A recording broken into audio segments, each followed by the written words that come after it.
रंगांधळा या रत्नाकर मतकरी यांच्या गूढ कथा संग्रहातून बाकी राहिला काळोख नावाची कथा.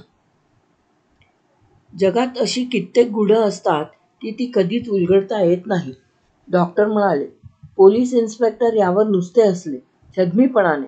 त्यांचे ते हसणे डॉक्टरना वर्मी लागण्यावाचून राहिले नाही. त्यांना जे सांगायचे होते ते त्यांना स्वतःला अतिशय पटलेले होते, सतत जाणवलेले होते. पण तरीही समोरच्या माणसाला ते पटवणे त्यांना कठीण जात होते. कारण समोरच्या माणसाची त्यावर श्रद्धा नव्हती, विश्वास तर अजिबात नव्हता. एका परीने ते बरोबरच होते. आजवरची त्यांची हयात गुन्ह्यांचा शोध लावण्यात गेली होती. गुन्हा घडला रे घडला की त्याची चारी बाजूंनी चौकशी करायची, समग्र माहिती मिळवायची, तपशील जमा करायचा, त्या तपशिलाचे धागेदोरे कुठवर पोहोचतात हे तपासायचे आणि शेवटी गुन्हेगार शोधून काढायचा, ही त्यांची पद्धत होती. गुन्हेगाराचा शोध लागला की कित्येक रहस्य उलगडले जाते आणि मग त्यात गूढ काही उरतच नाही, हा त्यांचा अनुभव होता. अशा कित्येक केसेस आजवर पोलीस खात्याने न उलगडणाऱ्या गुढांमध्ये जमा केलेल्या होत्या. पण याचा अर्थ एवढाच होता की पोलीस खात्याकडून आपल्या कर्तव्यात कुचराई झाली होती किंवा गुन्हेगार पोलिसांपेक्षा अधिक हुशार ठरलेले होते. पण खऱ्याखुऱ्या अर्थाने ती गुढे नव्हतीच. ती केवळ गणिते होती, न सुटलेली, न सोडवलेली, पण त्यांना निश्चित उत्तरे होती, न बदलणारी, ठामपणे मांडण्याजोगी. जगातला प्रत्येक व्यवहार हा गणितासारखा असतो आणि त्याला एक निश्चित उत्तर असतेच, अशी इन्स्पेक्टरांची खात्री होती. डॉक्टरांचे तसे नव्हते. डॉक्टर मानसशास्त्रज्ञ होते. मनुष्य स्वभावाचे गूढ उकलणे हा त्यांचा व्यवसायच होता. त्यांच्या मते मानवी व्यवहारातले काही व्यवहार इतके गूढ असतात की त्यांचे कसलेही स्पष्टीकरण मिळत नाही. त्यांना उत्तर असतच नाही. कितीही बेरीज वजाबाकी केली तरी काहीतरी बाकी राहतेच. त्यापुढे बेरीज वजाबाकी शक्य नसते. पुढे एक काळोखाची भिंत उभी असते. या भिंतीवर कितीही वेळ डोके आपटून घ्या, मस्तक रक्तबंबाळ होईल, पण भिंत अटायची नाही. बाकी राहते ती ही भिंत, बाकी राहते तो हा काळोख. आत्ताही तिरक्या ग्लासमध्ये बियर होती ते हेच म्हणाले. नाही इन्स्पेक्टर, कधीतरी तुम्हाला जरूर अनुभव येईल. जगात अशी कित्येक गुढं असतात की ती कधीच उलगडता येत नाहीत. जाऊ द्या हो डॉक्टर, इन्स्पेक्टर हसत म्हणाले. तुमच्या वेड्या पेशंट्सनी तुमचा भेजा टाकलाय खाऊन. इन्स्पेक्टरला माहीत होते की पेशंट्सचा उल्लेख केला की कुठलाही सायको ॲनालिस्ट वैतागतो. माझे पेशंट्स वेडे नसतात. त्यांचं वागणं इतरांपेक्षा वेगळं असतं. तसं का? यामागं काहीतरी गूढ असतं. बहुधा ते उकलतं. तोच तर आमचा प्रयत्न असतो. पण एखादी केस नाही उकलत. गूढ ते गूढच राहतं. डॉक्टर शून्यात पाहत म्हणाले. बियरची मंद नशा आता हळूहळू त्यांना गुरफटू लागली होती. खोलीत एकच दिवा होता. त्या दोघांच्या आरामशीर गार्डन चेअर्स आणि टेबल यांच्यावरच केवळ प्रकाशणारा. बाकी खोली मंद अंधारात होती. अंधाराचे ते कडे हळूहळू जवळ येत आहे असे डॉक्टरांना भास होत होता. अर्थात ही नशा आहे हेही त्यांना कळतच होते. आताचीच एक केस सांगतो, माझ्याकडे आलेली. डॉक्टर म्हणाले. ऐकून अवाक व्हाल. तिचं स्पष्टीकरण म्हणाल तर ते अजून तरी मला मिळालेलं नाहीये. सांगा. सिगारेट गिलगावीत खुर्चीत अधिकच आरामशीर बसत इन्स्पेक्टर म्हणाले. हकीकत पाहिली. दार लोटून तो तरुण आत आला तेव्हा प्रथमदर्शनी डॉक्टरना त्यांच्याविषयी कोणतेही निदान करता आले नाही. सहसा असे होत नसे. आत येणाऱ्या पेशंटच्या अस्थिर नजरेवरून, अनिश्चित चालीवरून किंवा अन्य एखाद्या लक्षणावरून त्याच्या आजाराचा साधारण अंदाज डॉक्टरांना करता येत असे. आजार कुठल्या थराला पोहोचला आहे याची अटकळ करता येत असे. पण या तरुणाचे काहीही बिनसल्यासारखे वाटत नव्हते. असे वाटत होते की हा पेशंट नसावाच. एखाद्या औषधी कंपनीचा सेल्समन जसा सहजपणे डॉक्टरना येऊन भेटतो तसा तो आत आला. बरीच आधी अपॉइंटमेंट घेऊन आणि बॉयने नाव घेऊन आत पाठवल्यानंतर तो आला. म्हणूनच त्याला पेशंट म्हणायचे. बाकी त्याचा रुबाब सेल्समनच्याही वरतान होता. बहुधा तो एखाद्या बड्या कंपनीत एक्झिक्युटिव्ह पोस्टवर असावा. हे त्याच्या अंगावरचा उंची सूटच सांगत होता. त्याचे वागणे शांत आणि समंजसपणाचे दिसत होते. कुठल्याही भावनेमध्ये वाहून न जाता शांतपणे स्वतःचा निर्णय घेणारी जी माणसे असतात त्यांच्यापैकी तो वाटत होता. डॉक्टरचे सहाय्य घेण्याचे त्याने स्वतःच ठरवले होते आणि त्याप्रमाणे तो त्यांना येऊन भेटला होता. खरं तर माझी हकीकत इतकी विचित्र आहे, तो म्हणाला, की त्या बाबतीत डॉक्टरची काही मदत होईल की नाही हे ठरवणंच कठीण आहे. कारण मला काहीही झालेलं नाही. माझी हेल्थ अगदी नॉर्मल आहे. परंतु जो अनुभव मला येतोय त्याला कुठलंही रॅशनल एक्सप्लेनेशन मला देता येत नाही. तेव्हा विचारांती माझी खात्री झाली की हे सारे आपल्या मनाचे खेळ आहेत. म्हणून एखाद्या मानसशास्त्रज्ञाकडे जाऊन सारं काही सांगून टाकावं असं मी ठरवलं. त्याने केलेली प्रस्तावना डॉक्टरांनी शांतपणे ऐकून घेतली.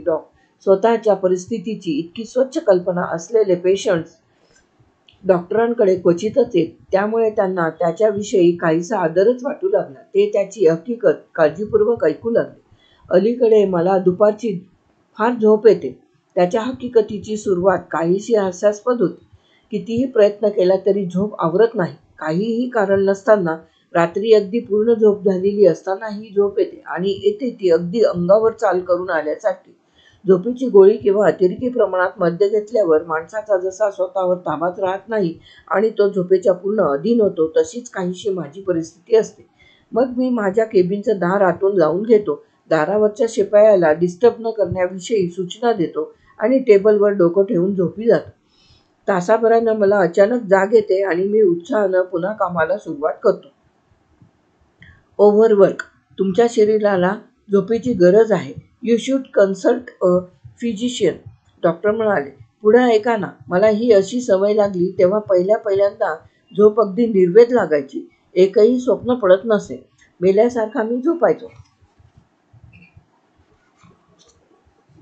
आणि खाडकन जागी व्हायचो. आपण कुठं आहोत, दिवसाचा कुठला प्रहर चालू आहे याचंही भान मला नसायचं. काळोखाचा एक पट्टा दिवसभर ओढल्यासारखी ही माझी झोप असायची. पण हळूहळू त्या काळोखात काहीतरी हालचाल होऊ लागली. आकृत्या तयार होऊ लागल्या. कसल्या? खरं तर त्यातली एक आकृती माझ्या पूर्ण परिचयाची होती. कुणाची? माझी स्वतःचीच. आरशात पाहत असल्याप्रमाणे मी स्वतःला झोपेत पाहू लागलो. स्वप्नात. असं मी मुद्दामच म्हणत नाही, कारण ते स्वप्न असतं याची मला खात्री नाही. आरशात स्वतःला पाहताना आपल्याला स्वतःच्या व्यवहारांची जाणीव असते आणि आरशात काय दिसेल याची काही एक अपेक्षा असते. पण इथं मी स्वतःला अगदी त्रयस्थपणे पाहत असतो. पाहणारा आणि हालचाल करणारा हे दोघे सर्वस्वी वेगळे असल्याची मला जाणीव असते आणि तरीही तो हुबेहूब मीच असतो. काय करीत असता तुम्ही तुमच्या या आपण त्याला भास असं म्हणू भासात? मी एका फ्लॅटची बेल वाजवतो, तरुण म्हणाला. काही क्षण वाट पाहतो, मग दरवाजा उघडतो. एक सुंदर स्त्री तो उघडते. डॉक्टर हसून म्हणाले. हो, तुम्हाला कसं कळलं? त्याने आश्चर्याने विचारलं. Wishful thinking, day dream. अहो, तुमच्यासारख्या रुबाबदार तरुणाच्या स्वप्नात सुंदर स्त्री आल्याशिवाय राहते की काय? डॉक्टर दिलखुलासपणे हसून म्हणाले. त्यांना हसताना पाहून तरुणाच्या मनात आले की डॉक्टरांनी आपल्याला असे म्हटले तरी ते देखील काही कमी रुबाबदार नाहीत. तसे मध्यम वयाचे असले तरी तब्येत राखून आहेत. असे हसताना तर ते फारच तरुण वाटतात. मे बी तुम्ही म्हणता त्यात तथ्य आहे, त्याने हसून म्हटले. But let me tell you, माझं लग्न झालेलं आहे. माझी बायकोही काही कमी सुंदर नाही. अतिशय आधुनिक शिवाय प्रेमळ. Oh, my married life is a picture of happiness. आम्हा दोघांचं एकमेकांवर अतिशय प्रेम आहे आणि तिला सोडून दुसऱ्या एखादीकडे जाण्याची कल्पना मला स्वप्नात देखील, वेल, असं म्हणणं आता चुकीचं ठरेल. पण मुद्दा आता माझ्या लक्षात आला. माझ्या लक्षात. डॉक्टर मान हलवीत म्हणाले. वेल, पुढं सांगा. पण आता तरुणाची जीभ जरा अडखळली. तो काहीसा शर्मिंदा झाल्यासारखा वाटला. रुमालाने कपाळाचा घाम पुशीत तो म्हणाला. पुढचं देखील तसं विशफुल थिंकिंगच आहे. म्हणजे सुंदर तरुणीकडे गेल्यानंतर एखाद्या तरुणाला करावंसं वाटेल तेच. सबंध फ्लॅटमध्ये तिच्याशिवाय दुसरं कुणीच नसतं. मी दरवाजातच तिला जवळ घेतो. एकमेकांना बिलगूनच आम्ही तिच्या आलिशान बेडरूममध्ये येतो. प्रशस्त डबल बेडवरच्या मऊ मऊ गाद्यांवर अंग टाकतो आणि अर्थातच यापुढं जे काय घडू शकेल ते घडतंच. डॉक्टर काहीशी गंमत वाटून म्हणाले. हो. तरुणाच्या लाजण्यावरून डॉक्टरांना समजले की त्याला येत असलेला अनुभव त्याला स्वतःला अगदी खराखुरा वाटतोय. पण मिलनाच्या अत्युच्च क्षणी देखील मला जाग येत नाही. मी उठतो, कपडे ठीकठाक करतो, कधीतरी टेबलावरच्या ग्लासमधलं पाणी पितो आणि दार उघडून बाहेर पडतो. नंतर मात्र सगळा काळोख. खोल पाण्यात बुडी मारल्यावर अलगद वर यावं तसा मी त्या काळोखातून जागा होतो. जागा होऊन पाहतो तेव्हा मी स्वतःच्या केबिनमध्येच असतो आणि मध्ये तासभर उलटून गेलेला असतो. मग यात काळजी करण्यासारखं काय आहे? डॉक्टरांना अजूनही गंमतच वाटत होती.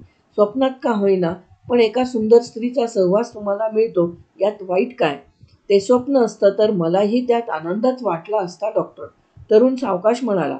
पण ते स्वप्न नाही, त्यात काहीतरी सत्य आहे. सत्यामध्ये स्वप्नामध्ये सत्य असतंच. आपली त्यामागची भावना. केवळ भावना नव्हे डॉक्टर, इथं त्या पलीकडचं आणखी काही आहे. जे घडतं ते सगळं खरंखुरं असल्याची जाणीव मला एकसारखी होत राहते. त्या जाणीवेनं मी अस्वस्थ होतो. इथं येऊन तुम्हाला हे सारं सांगण्याचं कारण ही अस्वस्थता. असं वाटतं की अस्वस्थता वाढत गेली तर आपल्याला वेड लागेल.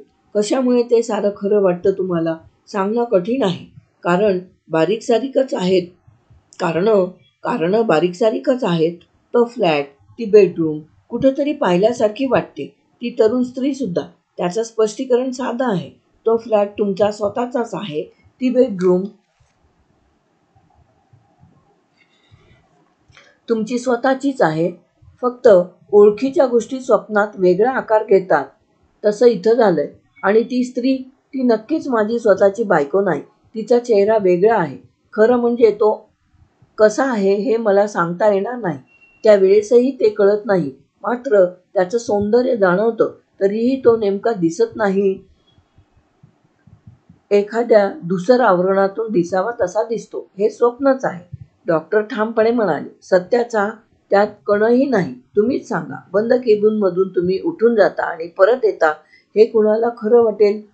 तसं नाही म्हणायचं मला. तरुण काहीसा चिडून म्हणाला. जातं माझं मनच.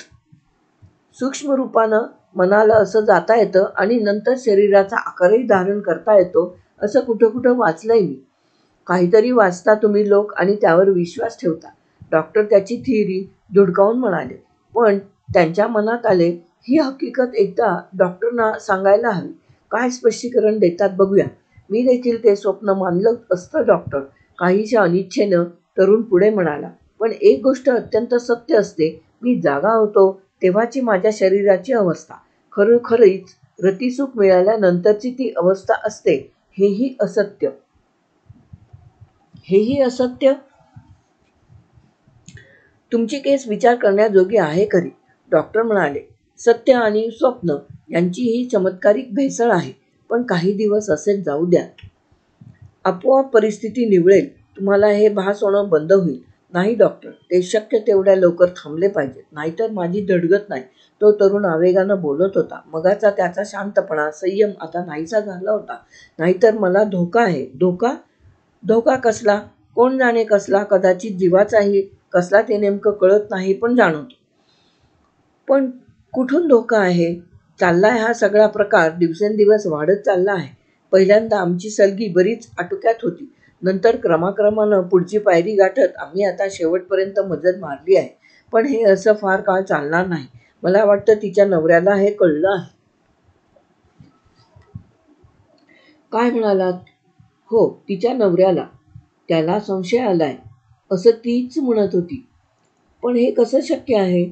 तुमच्या स्वप्नात तिच्या नवऱ्याला जागाच नाही. तुम्ही असं समजा की ती अविवाहित आहे, एकटीच आहे.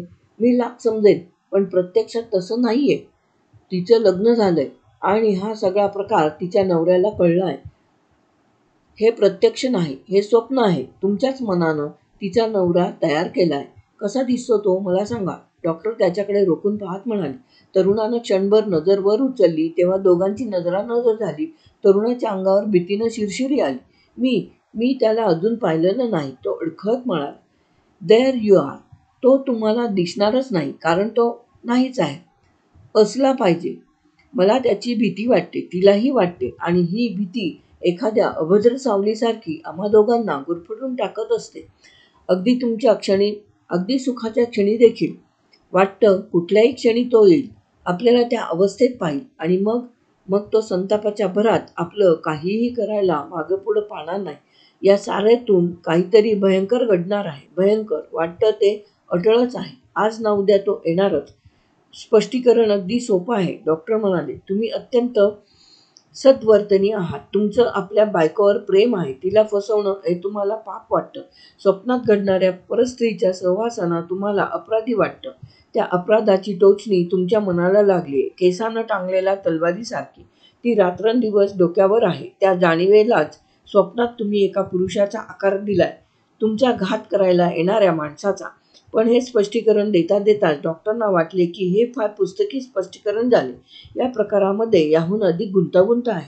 नाही डॉक्टर, एखाद दिवशी माझं काहीतरी बरं वाईट होणार आहे. मग तुम्हाला कळेल की हे स्वप्न नाही.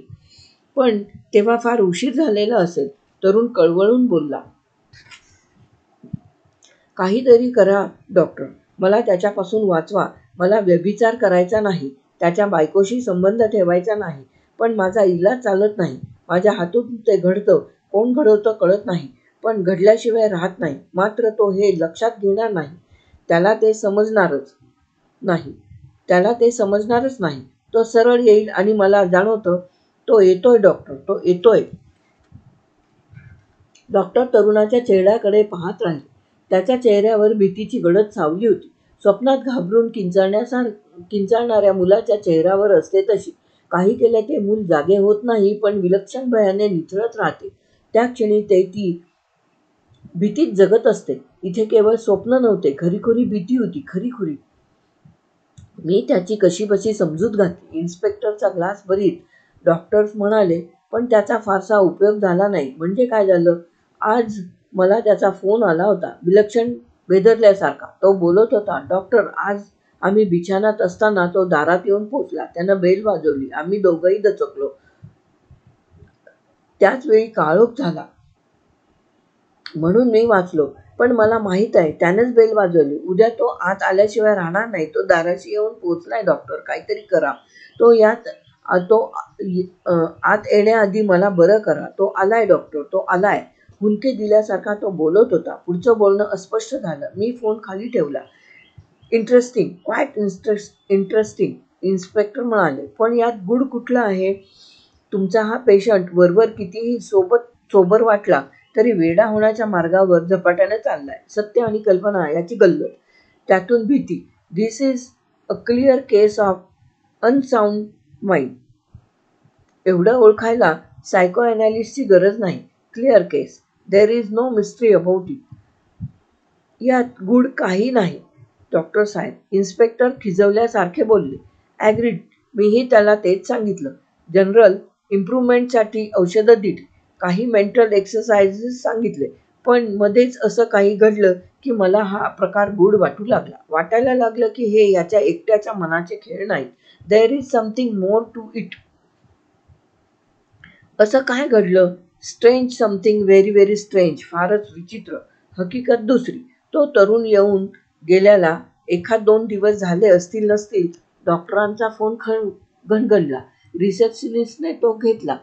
इंटरकॉमवरून ती म्हणाली, doctor, Mrs so and so बोलताय. मिसेस? अच्छा, म्हणजे परवाच आपल्याकडे आलेल्या त्या तरुणाच्या मिसेस तर नव्हेत? May be.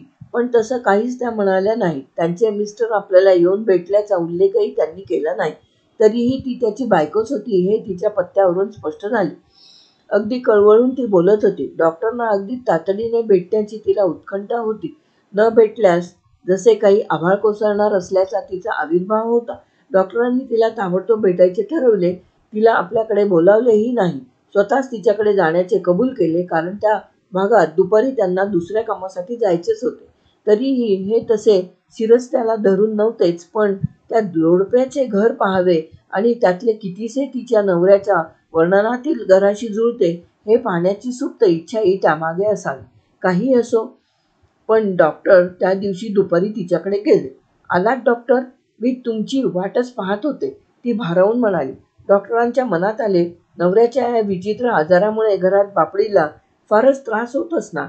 पण आश्चर्याची गोष्ट म्हणजे तिच्या बोलण्यात त्याच्या आजारपणाविषयी एक अक्षरही आले नाही. तिची तक्रार वेगळीच होती. दररोज दुपारी मला तासभर विलक्षण गाढ झोप लागते, डॉक्टर.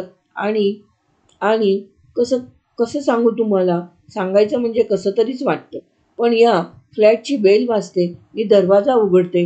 दारात एक रुबाबदार तरुण उभा असतो. त्याचा चेहरा मला स्पष्ट समजत नाही, पण तो परका आहे एवढी जाणीव मात्र होते. तो आत येतो आणि आम्ही दोघं, डॉक्टर. परपुरुषाशी वागू नये तशी मी त्याच्याशी वागते. झोपेतून जाग येते तेव्हा तो गेलेला असतो आणि शरीरभर एक सुखाची ग्लानी पसरलेली असते. पण मग जाणवतं की कुठेतरी चुकलं आहे. आपल्या हातून पाप घडलं आहे. त्या शरमेची टोचणी मनाला लागून राहते. ती थांबली. आत्ताही हे सांगताना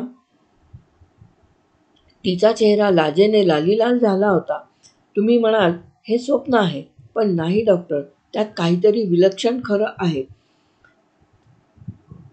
ते काय हे मला कळत नाही, पण मला ते नकोय. मला यातून स्वतःची सुटका करून घ्यायची, नाहीतर काहीतरी भयंकर प्रकार घडेल अशी मला भीती वाटते. तुमच्या नवऱ्याला हे माहीत आहे? डॉक्टरांनी अगदी सहजगत्या हा प्रश्न केला, पण त्याचा परिणाम फार अनपेक्षित झाला. ती एकदम शहारली आणि किंचाळल्यागत म्हणाली, नाही नाही, हे त्यांना कळून चालायचं नाही, मुळीच नाही. त्यांचीच तर मला भीती वाटते. त्यांना हे कळलं तर ते आकाश पाताळ एक करतील. संतापाच्या भरात काय वाटेल ते होईल त्यांच्या हातून. मग शून्यात पाहत तीच पुढे म्हणाली, पण त्यांना कळलंय. मला तीच काळजी वाटते. आज ना उद्या ते आम्हा दोघांना एकत्र पकडल्याशिवाय राहणार नाही. दिवसेंदिवस ते जवळ येत आहेत. मला तर वाटतं की ते दारात उभे आहेत. कधीही ते बेल वाजवतील आणि मला दार उघडावं लागेल. काहीही करा डॉक्टर, मी अजिजीने म्हणाली. ती अजिजीने म्हणाली, पण हे भास इथेच थांबवा. त्यांनी घरात येण्याआधी भीतीनं मला जगणं मुश्किल होऊन बसलंय. ती स्फुंदू लागली. अनावर हुंदके देऊ लागली. डॉक्टरांनी तिला ट्रँक्युलायझर दिली. हळूहळू ती शांत झाली. डॉक्टरांनी सगळीकडे हिंडून घर पाहिले, पण कसलाच अंदाज येत नव्हता. म्हटले तर हा फ्लॅट त्याच्या वर्णनाशी जुळणारा होता, म्हटले तर नव्हता. कारण तो विशेष शृंगारलेला, प्रशस्त असा मुळीच नव्हता. अगदीच सर्वसाधारण होता. डॉक्टर तिथून बाहेर पडले तेव्हा ती बाई शांत झाली होती, पण डॉक्टरांचे डोके मात्र बधीर झाले होते. हकीकत सांगून झाली आणि खोलीत शांतता पसरली. माथ्यावरच्या दिव्याला मंद झोके मिळत होते. त्यामुळे प्रकाशाचे वर्तुळ हलकेच थरथरत होते. बिअरच्या रिकाम्या बाटल्या टेबलावर पडल्या होत्या आणि इन्स्पेक्टर आणि डॉक्टर दोघांचीही शरीरे सोनेरी नशेने जडावली होती.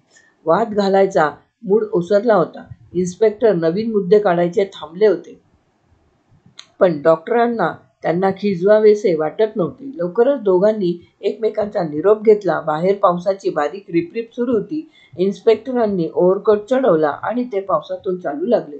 घरी पोहोचताच बिछाण्यावर अंग टाकायचे आणि मस्त झोपेच्या अधीन व्हायचे असा बेत त्यांनी ठरवून टाकला. पण प्रत्यक्षात मात्र त्यांचे अंग बिछाण्याला लागताच झोप त्यांचा डोळा चुकवून निसटली. डोक्यात दोन गणिते घोळू लागली. म्हटले तर त्या दोन्हींचा चेहरामोहरा सारखा होता, म्हटले तर त्यांच्यात फरक होता. कुठेतरी पॅटर्न सारखा होता, पण तपशील वेगळा होता. मात्र त्या वेगळेपणातही संगती होती. त्यामुळे ते गूढ सुटण्यासारखे आहे असे त्यांना वाटत राहिले. नवरा बायकोंपैकी दोघांनाही सारखीच मानसिक विकृती असणे हा योगायोग मानायचा की त्यात काही संगती आहे? घडते ते सत्य किती, काल्पनिक किती? इन्स्पेक्टर अंथरुणातून उठून बसले. त्यांनी दिवा लावला. ते टेबलाशी गेले. टेबलावरचे एक काचेचे पेपरवेट उचलून त्यांनी हव्या त्या जागी मांडले. हा प्रियकर, ते स्वतःशी म्हणाले. दुसरे फुलांचे पेपरवेट मांडून ते म्हणाले, ही प्रेयसी. तिसरे धातूचे वजन ठेवीत म्हणाले, हा नवरा. पण हा अजून सीनवर यायचा आहे. ही झाली एक हकीकत. दुसरी बाई हीच कॉमन. फुलांचे पेपरवेट मांडले गेले. प्रियकर त्यांचा हात काचेच्या पेपरवेटकडे गेला, पण नाही, हा तर तिचा नवरा आहे. ते आपल्याला नक्की माहीत आहे. मग मग तिसरा. धातूचे वजन त्यांच्या हातात तसेच अनिश्चितपणे घोळत राहिले. हा कोण आहे? म्हणजे एका भासातला प्रियकर खरोखरीचा नवरा. स्त्री तो ओळखत नाही, पण तीच असू शकेल, कारण दुसऱ्या भासात ती प्रेयसीच आहे. घर कदाचित तेच असू शकेल, पण मग तिसऱ्याचं काय? कितीतरी वेळ इन्स्पेक्टर पेपरवेट हातात घोळवीत राहिले. त्यांना उत्तर सापडत नव्हते. त्याने एकदा केबिनच्या दाराकडे पाहिले. ते बंदच होते. त्याची नजर खोलीभर फिरली. तो आपल्या नेहमीच्या सुरक्षित जगात येऊन पोहोचला होता. आणि मुख्य म्हणजे तो जिवंत होता. त्याने सुटकेचा एक प्रचंड सुस्कारा सोडला. आज जिवंत राहिलो आहोत याचा अर्थ उद्या राहूच असा नाही, तो मनाशी म्हणाला. काहीही करून हे थांबायला पाहिजे. डॉक्टरांनी शक्य तेवढ्या लवकर काहीतरी. एकाएकी त्याला आजचा प्रसंग कुणाकडे तरी सांगण्याची तीव्र इच्छा झाली. आपण ते सरळ सांगू शकलो, त्याविषयी सुसंगत विचार करू शकलो, तर निदान आपले डोके फिरायला अवकाश आहे असे सिद्ध होईल. बोलावे कुणाकडे तरी, बोलून टाकावे. त्याने डॉक्टरांचा नंबर फिरवला. प्रथम तो एंगेज लागला. अधीरपणाने त्याने 2-3 मिनिटे वाट पाहिली. परत फोन केला. रिसेप्शनिस्टने तो घेतला. डॉक्टर अजून आलेले नाहीत, ती चुणचुणीतपणे म्हणाली. त्याने आपला नंबर तिच्यापाशी देऊन ठेवला. तरीही बोलण्याची इच्छा शमली नव्हती. पण ही गोष्ट इतकी नाजूक होती. डॉक्टरांशिवाय दुसऱ्या कुणाकडे ती बोलणार? त्याने कागद पुढे ओढला आणि डॉक्टरांना पत्र लिहायला सुरुवात केली. हकीकत तिसरी. तो तिच्या बेडरूममध्ये उभा होता. ती समोरच होती. तिच्या हातात सरबताचे 2 प्याले होते. नारंगी सरबताचे. संगीताचे धुंद सूर दूरवर पसरले होते. अधीरपणे त्याने सरबत पिऊन टाकले आणि तिला जवळ ओढले. तिच्या केसांचा सुगंध हळूहळू त्याच्या मस्तकात भिनू लागला. ती हलकेच बाजूला झाली. त्याने तिचा हात गच्च धरून तिला जवळ ओढले. तिच्या ओठावरून चित्कार निसटला. सरबताचा ग्लास हातातून खाली पडला होता, पण काच फुटल्याचा खळ असा कर्कश आवाज झालाच नाही. अलगद खालच्या मऊ गालिच्याने तो झेलून घेतला. इथे कर्कश आवाजांना जागा नव्हती. सारे काही संथ, मंद, लयीत तरंगल्यासारखे. दुसऱ्याच क्षणी त्याने तिला मिठीत घेतले आणि तिच्यासह बिछाण्यावर स्वतःला लोटून दिले. प्रवाहात फेस बाजूला व्हावा तशी अंगावरची जड वस्त्रे बाजूला झाली. संगीताचे सूर अधिक जवळ आले, जणू शरीरातच शिरले. त्या सुरांच्या तालावरच शरीरे हलत राहिली. सारे एका मखमली धुंदीत गुरफटून गेले. सूर शरीर झाले, शरीरे एकजीव झाली. नुसते एक स्पंदन उरले आणि त्या स्पंदनातून झरत आल्या सुखाच्या लहरी.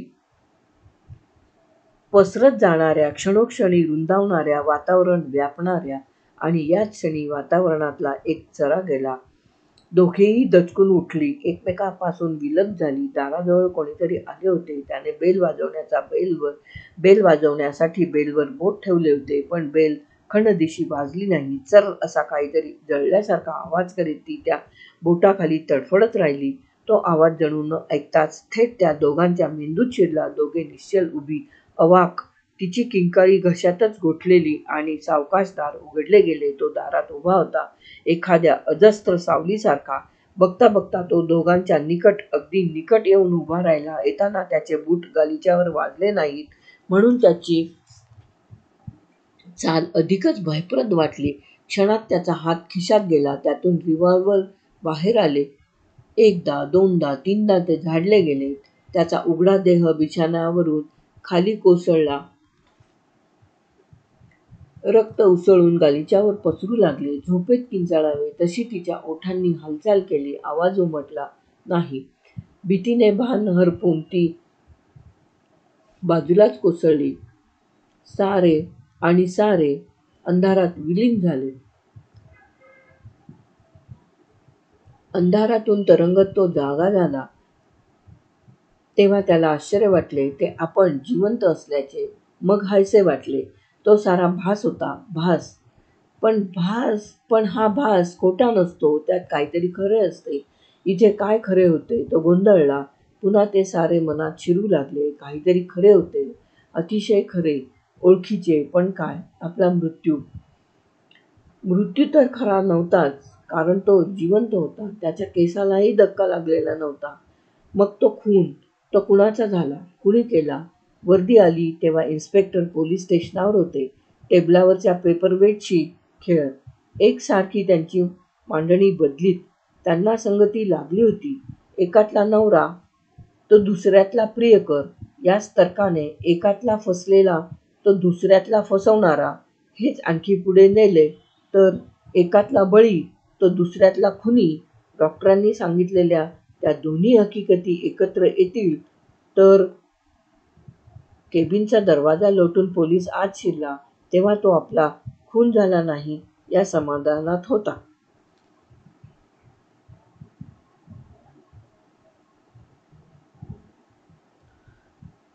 तुम्हाला खुनाच्या आरोपावरून अरेस्ट करण्यात येत आहे असे पोलिसांनी सांगितले तेव्हा तो विलक्षण गोंधळून गेला.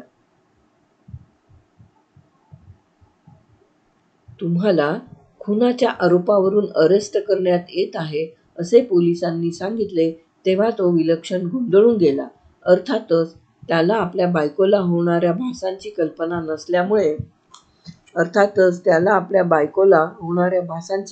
नसल्यामुळे त्याला घरी आणण्यात आले. खून त्याच्याच फ्लॅटवर झाला होता, पण इन्स्पेक्टरही त्याच्याच इतके गोंधळून उभे होते. ही चक्क खुनाची केस होती. खुनी कोण याचा अंदाज करता येत होता, पण खून सिद्ध करायला पुरावाच नव्हता. जो होता तो उलट गोंधळातच टाकणारा होता. कल्पनेचे आणि सत्याचे एकमेकांना वेढे पडले होते आणि काहीच समजेनासे झाले होते. खुनी ऑफिसमध्ये असतानाच त्याच्या हातून खून झाला होता, पण तो आपल्या घरी. त्याची बायको सुन्न उभी होती. तिच्या तोंडून एक शब्दही उमटत नव्हता. ज्याचा खून झाला त्याचा यांच्याशी तसा संबंध काय, तो तिथे कसा, याचा काहीही पत्ता लागण्यासारखा नव्हता. इन्स्पेक्टरांनी हार मानली. त्यांच्यासमोर आज असे गूढ उभे होते की त्याला मानवी व्यवहारातले काही स्पष्टीकरण नव्हते. स्पष्टीकरण दुसऱ्या कुठल्या विश्वातले असलेच तर ते त्यांना माहीत नव्हते. ते कदाचित डॉक्टरच सांगू शकले असते, पण आता तेही शक्य नव्हते, कारण डॉक्टरांचा देह त्यांच्या समोरच पांढऱ्या चादरीखाली छिन्नविछिन्न होऊन पडलेला होता. कथा समाप्त.